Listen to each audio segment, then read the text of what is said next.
Welcome to a very special edition of Inside History. My name is James Green and I'll be your host for today. And we're going to be celebrating Black History Month and some of our Black pioneers in Palm Beach County. So today we're joined by the very first Black judge, Judge Edward Rodgers. Welcome, Judge Rodgers. Thank you.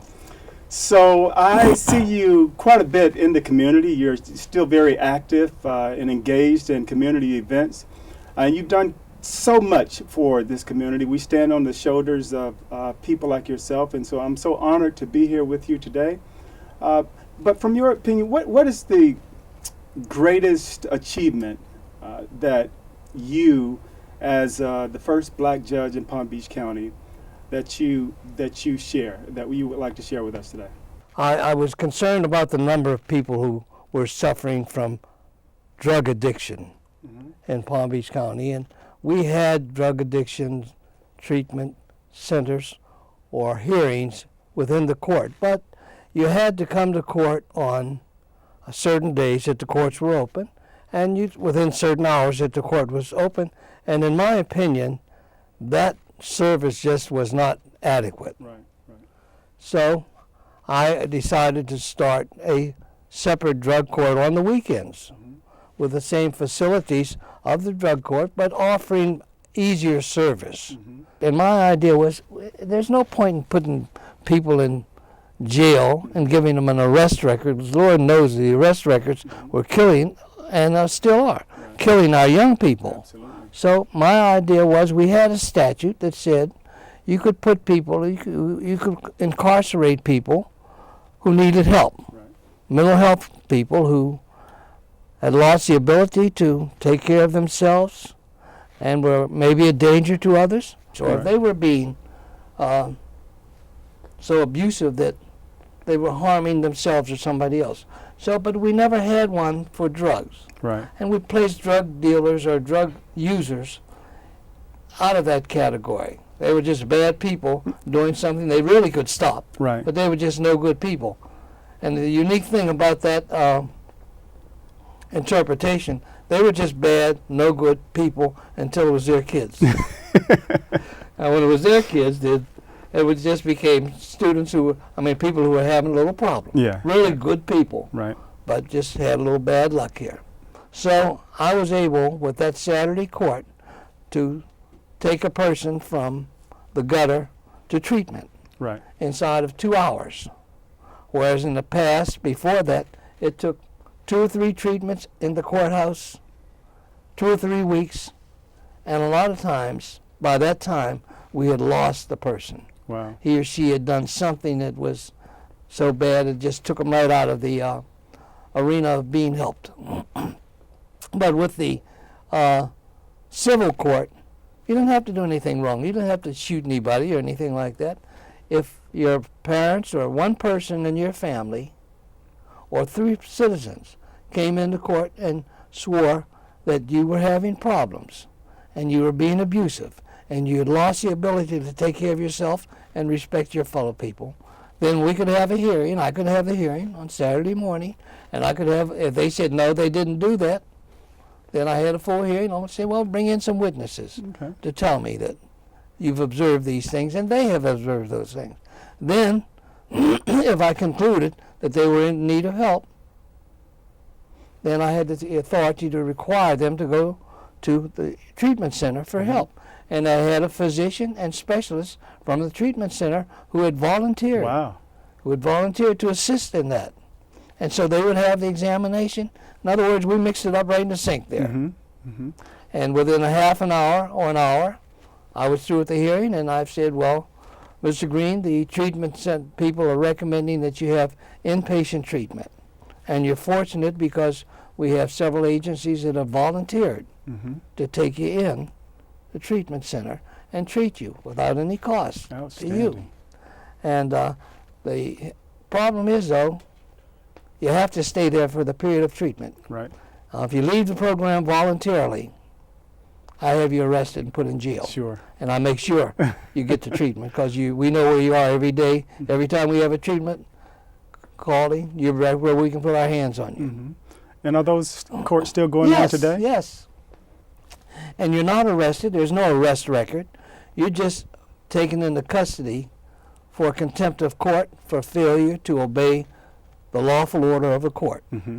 I'm curious to know that back when you were a judge, and even before then, there were a lot of civil rights type of activities going on, and I know that Palm Beach County was a little bit late in desegregating, and so from you have a very unique perspective of how things have developed over the years, and kind of how it developed here in Palm Beach County. Well, it developed here as it did all over the country, very slowly, very painfully. And as a result of lawsuits, we had lawsuits to desegregate the golf courses and the schools and things. And it took time. We had lawyers like Attorney Holland who sued to desegregate the school system here in Palm Beach County. I think he started his lawsuit probably in the 60s, but nothing happened until the 70s, in spite of the fact that we had Washington Supreme Court saying that it was wrong. And from the 60s, most of the schools did not desegregate here until the 70s. What did it do to economic development in the community? How did it affect that? Well, West Palm Beach and Palm Beach County was really a community that had separate but equal economic development. And it was really equal. Mm-hmm. A lot of the community said, well, we're equal, everybody's treated the same.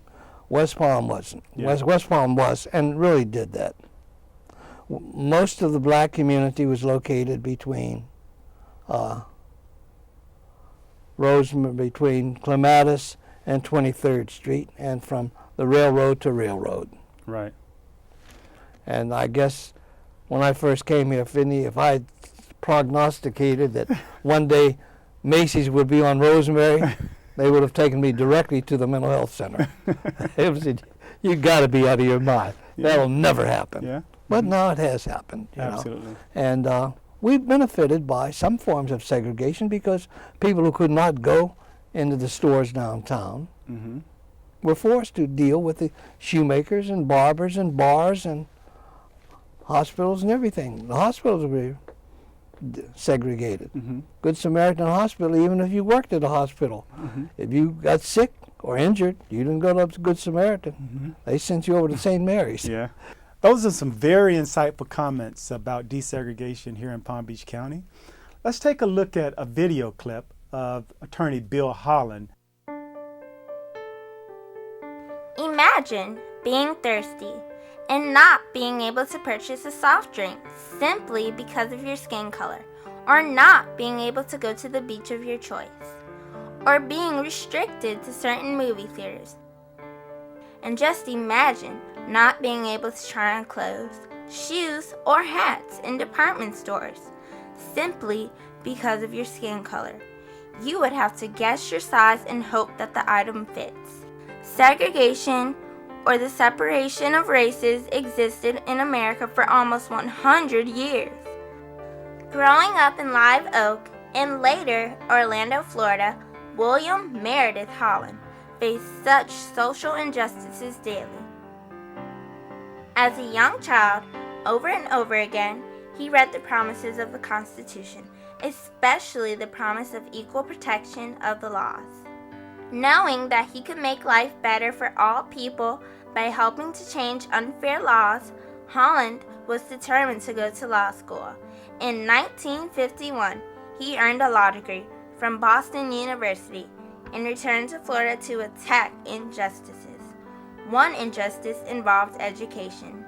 Did you know that at one time in Florida, it was illegal for black and white students to attend the same public or even private schools? While there were laws in southern states which required blacks and whites to be kept apart, segregation was also practiced in the North and across the nation.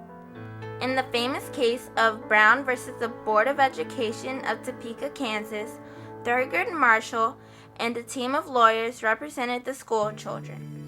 Marshall and his team won their case.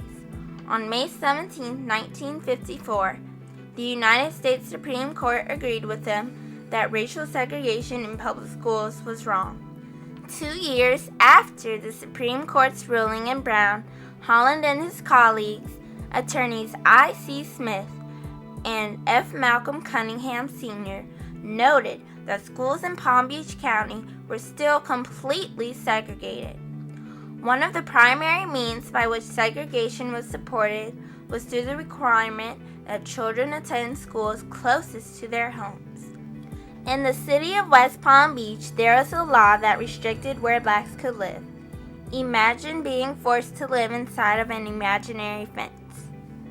Because of the city's law and the school board's policy, blacks were consistently assigned to attend segregated schools in their neighborhoods. There was a black school, and there were white schools, and he felt, and I also felt, that the education that was being expended, it was good with the black school. However, there should not be two different school systems, and he felt that he should do something about it. Holland and his colleagues searched for parents and children to challenge the school board's policies. No one in the black community would come forward. They were fearful of losing their jobs, property, or lives. Holland decided to use his own son, Billy, to challenge the school system. On May 31st, 1956, Mr. and Mrs. Holland requested the school board to organize the school attendance districts so that their child could attend school on a non-segregated basis. The school board did not act on Holland's request. Holland, weighing only about 130 pounds, took his son Billy by the hand in August of that year and tried to enroll at Northborough Elementary School, a school which was attended by white students. He was denied admittance. Armed with the Supreme Court's decision in Brown on September 11, 1956, Holland and his colleagues filed a lawsuit in federal court in Miami, Florida. They wanted the court to order the public school system to desegregate. Although the trial court ruled against him in July 1957, Holland did not give up.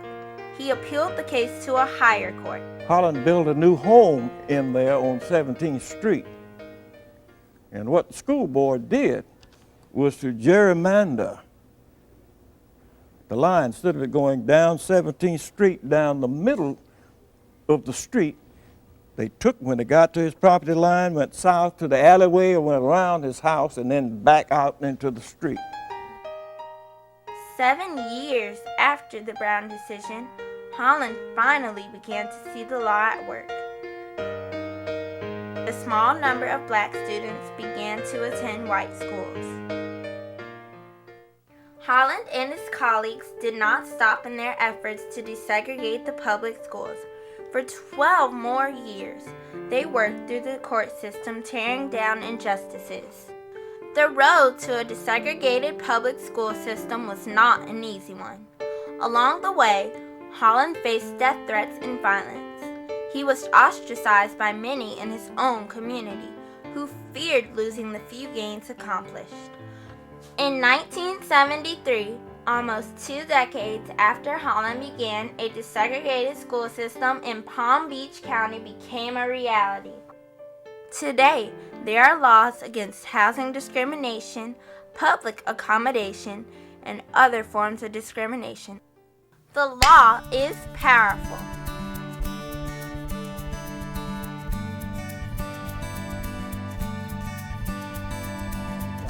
My grandfather, William Meredith Holland, and others fought to uphold the Constitution and sought justice. This led to major changes in our educational system. They enriched the lives of all people in Palm Beach County.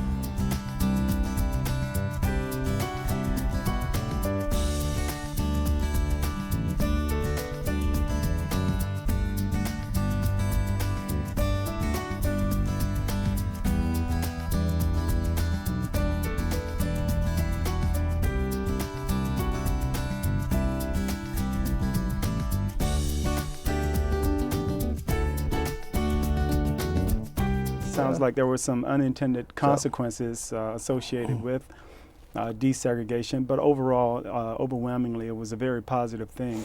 Oh, it was. It's the only way you can keep a handle on everything. If everything is supposed to be the same, I don't say that you all have to be carbon copies of cookie, but everybody has to be 6 feet tall and good looking and rich.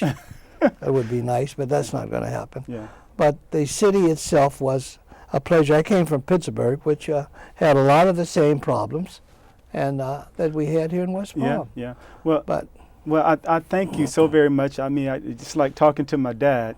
Anytime we talk about history, we can talk for a very, very long time, and you have a very interesting perspective on the local history here. And I hope that we can continue this discussion throughout the community. And I really, really appreciate you taking the time to talk to me today about our history in Palm Beach County. And I look forward to working with you in the community in the near future. thank you very much. I still feel as though the best is yet to come. Absolutely. As we grow, we're going to learn, and we're going to do away with some of the myths that existed. We're going to find out that there are good and bad people in every form, shape, sex, Absolutely. everything. And we will begin to separate the good from the charlatans. Well, thank you very much, Judge Rodgers. Thank you for inviting me. And coming up next, we're going to interview the very first Black Board of County Commissioner, Maude Forde. So stay with us for our next edition. Thank you. All in together now, we can make it better, can we do it? We'll rope it up, Cause we know how to jump. we'll cut it down. Cause we know what to eat. Moving a little and eating better every day can help make you and your child healthier. Search We Can to find out more. When you start a recycling program at your office, you're doing your best to save natural resources. So call the Solid Waste Authority and let them put a little green in your office routine. You may not realize it, but the amount of office paper, newspapers, and magazines you use in your daily office routine adds up. But when that material is recycled, millions of trees and other natural resources can be spared each year. Call 1-866-NEW-BINS and our commercial recycling team will help your office put a little green in its routine. Welcome back to a very special edition of Inside History.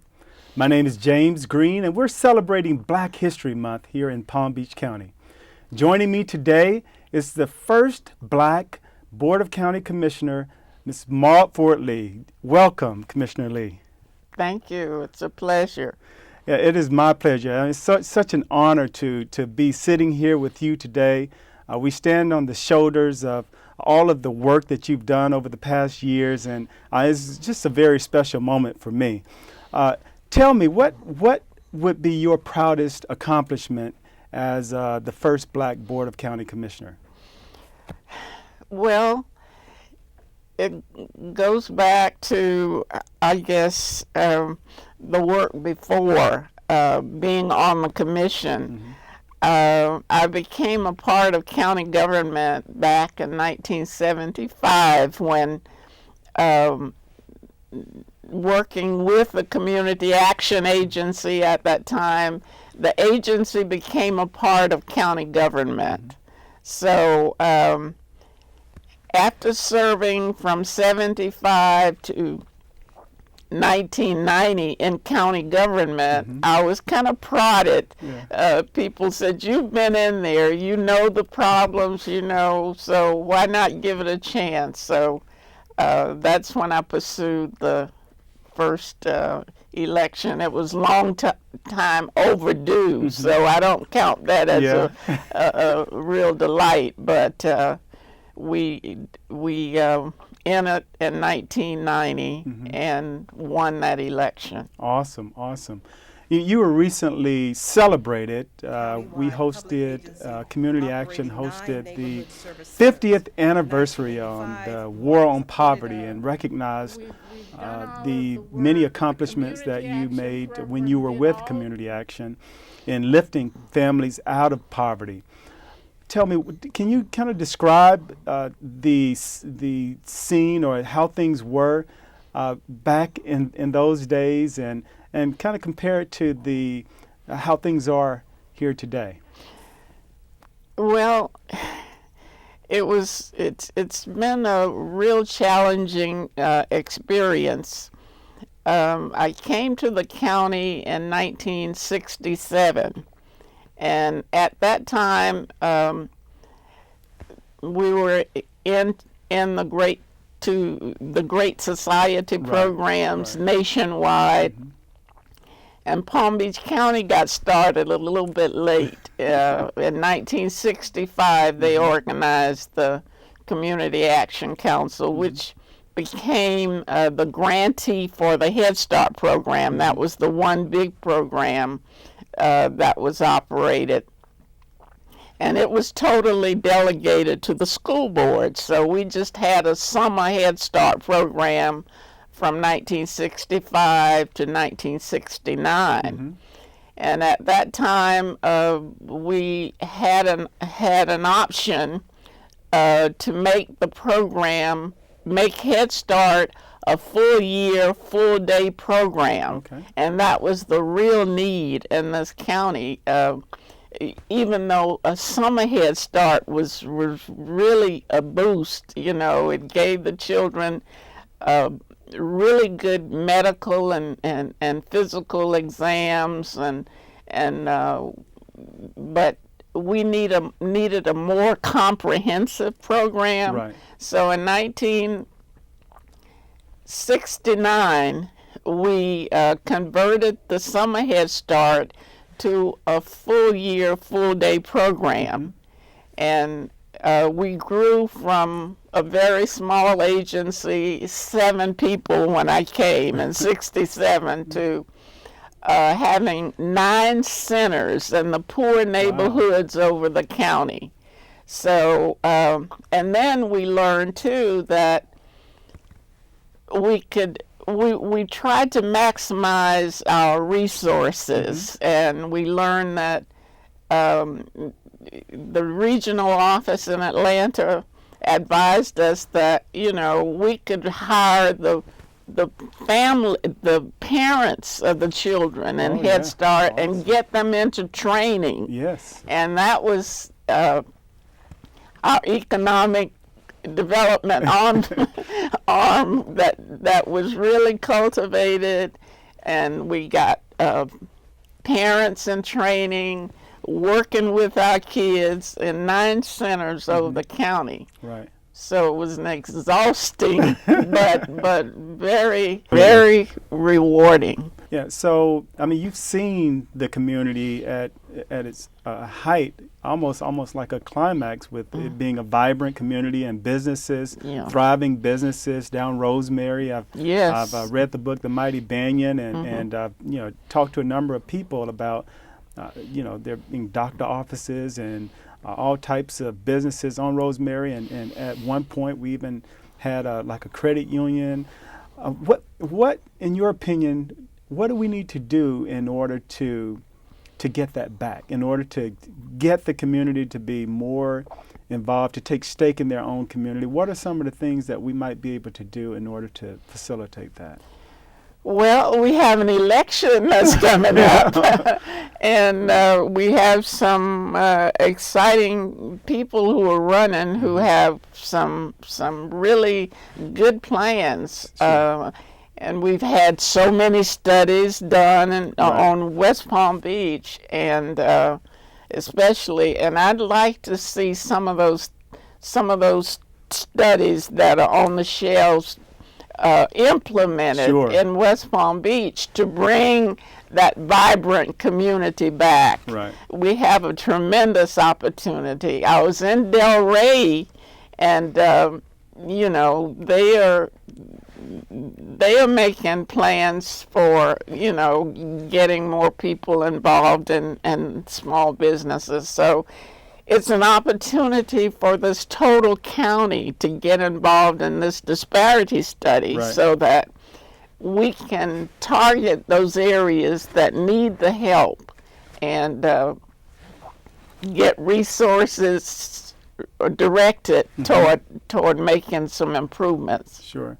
So really focusing on this opportunity with the disparity study that's coming up, making sure that all of the minority businesses that they're participating, that they're Yes. kind of getting their ducks in a row, so that they can vie for some of the contracts and some of the different opportunities that are out there. Yes. I'm particularly interested in finding ways to engage our youth, to get them to go to the polls during our local election and yes. the midterm elections, where the turnout is so very low, and finding ways to do that. And I feel like if they were more grounded in their history, and that they would feel that sense of duty and that sense of obligation.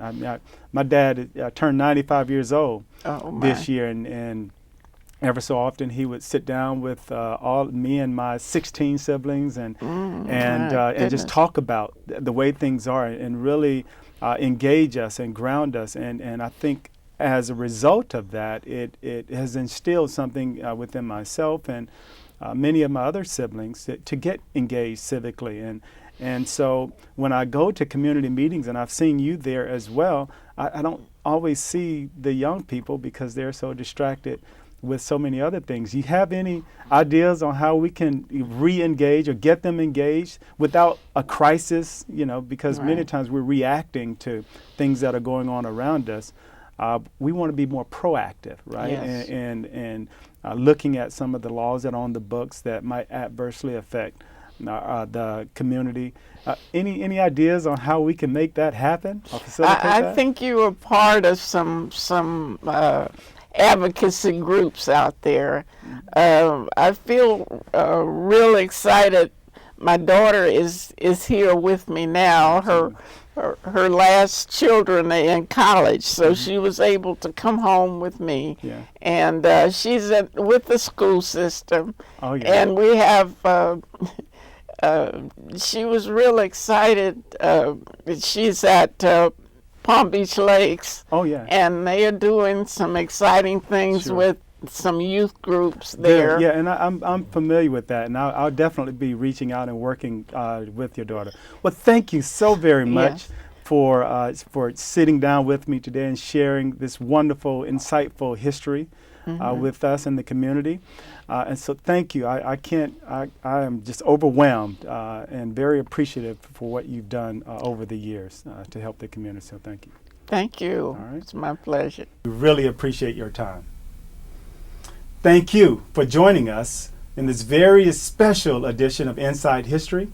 My name is James Green, and I'll see you next time.